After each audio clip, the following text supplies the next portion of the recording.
আসসালামু আলাইকুম ওরহমাতুল্লাহি ওবারাকাতুহু। দেশ এবং প্রবাসে যে যেখান থেকে আমার এই ভিডিওটি দেখছেন সবাইকে জানাই আমার পক্ষ থেকে আন্তরিক শুভেচ্ছা অভিনন্দন। সুপ্রিয় দর্শক শ্রোতা, আজকের এই ভিডিওটি গার্মেন্টস শ্রমিকদের জন্য, যারা গার্মেন্টসে চাকরি করেন, যারা গার্মেন্টস ওয়ার্কার রয়েছেন তাদের জন্য আজকের এই ভিডিওটি খুবই ইন্টারেস্টিং একটি ভিডিও হতে চলেছে।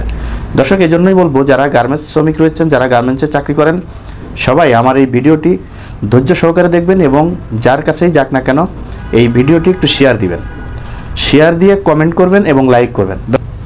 দর্শক, যেই ভিডিওটি আমি শোনাতে যাচ্ছি আপনাদেরকে, আপনারা জানেন যে গার্মেন্টসের বেতন বৃদ্ধি হয় প্রতি বছরে 5% করে। এখন 5% করে বেতন বৃদ্ধি হলেও প্রতি বছর কিন্তু এই বেতনটা বৃদ্ধি করে না। প্রতি 5 বছর অন্তর কিন্তু এই গার্মেন্টসের বেতন বৃদ্ধি করা হতো। তা এখন বর্তমান সময় প্রত্যেকটা জিনিসের দাম বেশি, প্রত্যেকটা জিনিসের হিসাব করে বর্তমান সিচুয়েশনে যেই বেতন নির্ধারণ করা হয়েছে সেই বেতনে আসলে গার্মেন্টস শ্রমিক যারা রয়েছে তারা আসলে তাদের চলতে অনেক কষ্ট হয়। তাই এজন্য অন্তর্বর্তীকালীন সরকারের যেই শ্রম উপদেষ্টারা রয়েছে, শ্রমিক উপদেষ্টা যারা রয়েছেন, যারা শ্রমিক নিয়ে কাজ করেন, তারা শ্রমিক পক্ষ মালিক পক্ষ বসে সবাই সিদ্ধান্ত নিয়েছে সামনের জানুয়ারি থেকে, এখন তো ডিসেম্বর, জানুয়ারি থেকে তাদের যে বেতনটা ছিল সেই বেতন এখন বৃদ্ধি করা হয়েছে। সেই বৃদ্ধিটা কত শতাংশ করা হয়েছে?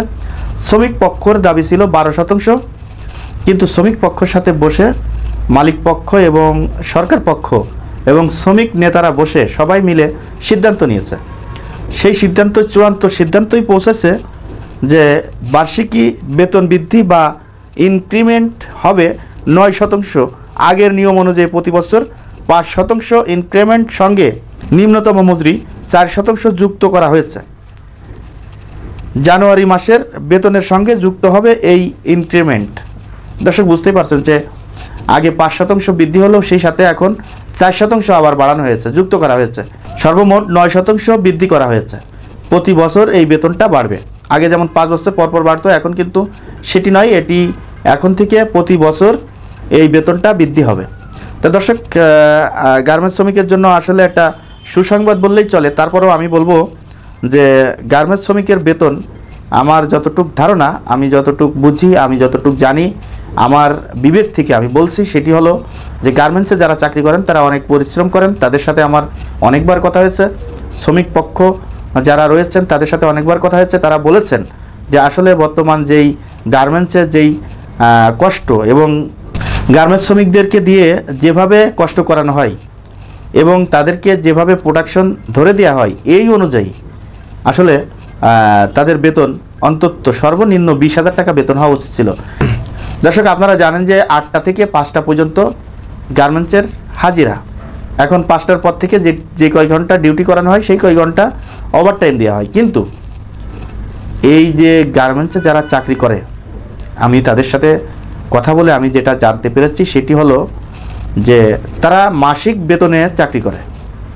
দেখেন, প্রত্যেকটা মাসিক বেতনে যারা চাকরি করে, প্রত্যেকটা অফিস আদালত, প্রত্যেকটা সেক্টরে আমরা দেখেছি নির্ধারিত কোনো কাজ নয় যে আপনার এই কয়টা কাজ করে ছুটি অথবা এই কয়টা কাজ আপনার করে উঠতে হবে, এরকম নির্ধারিত কোনো কাজ কিন্তু কোথাও নাই। শুধু একমাত্র গার্মেন্টস সেক্টরে এবং গার্মেন্টস ফ্যাক্টরিতে এই শ্রমিকদেরকে দিয়ে, মানে এক একটা লাইন চিফ, এক একটা সুপারভাইজার, এক একটা পিএমজিএম সব সহ কিন্তু এদেরকে একটা টার্গেট দেওয়া হয়। সেই টার্গেটটা কি? যে আজকে তোমার এই কয় পিস কাজ উঠাতে হবে।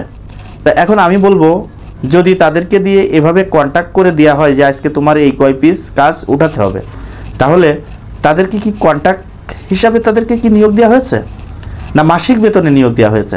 যদি মাসিক বেতনে নিয়োগ দেওয়া হয়ে থাকে তাহলে তাদেরকে কেন এত পরিশ্রম করাতে হবে? দিন এই কয় পিস মাল তৈরি করতে হবে। যদি তাই হয় তাহলে তো তাদের বেতন যেটাই হোক না কেন, প্রত্যেকটা পিস প্রতি তাদেরকে একটা মজুরি নির্ধারণ করে দেওয়া উচিত বলে আমি মনে করি। কারণ কাজ করে মাসিক চুক্তিতে, কিন্তু আবার কাজে গেলে আবার কন্ট্যাক্ট করে দেওয়া হয় যে এই কয় পিস মাল তৈরি করতে হবে। তাহলে আমার কাছে যেটি মনে হয় যে তাদেরকে হাজিরা হিসেবে নিয়ে তাদেরকে যেই পরিশ্রম করানো হয়, তাদেরকে যেভাবে তাদের পিছনে লোক লেগে তাদেরকে যেভাবে কষ্ট করানো হয়, সেই তুলনায় সর্বনিম্ন 20,000 টাকা হওয়া উচিত বলে আমি মনে করি। দর্শক, আজ এই পর্যন্তই। পরবর্তী ভিডিও দেখার অনুরোধ জানিয়ে এখানে বিদায় নিচ্ছি। আমি মোহাম্মদ মিতুল হোসেন। আসসালামু আলাইকুম ওয়া রাহমাতুল্লাহি ওয়া বারাকাতুহু।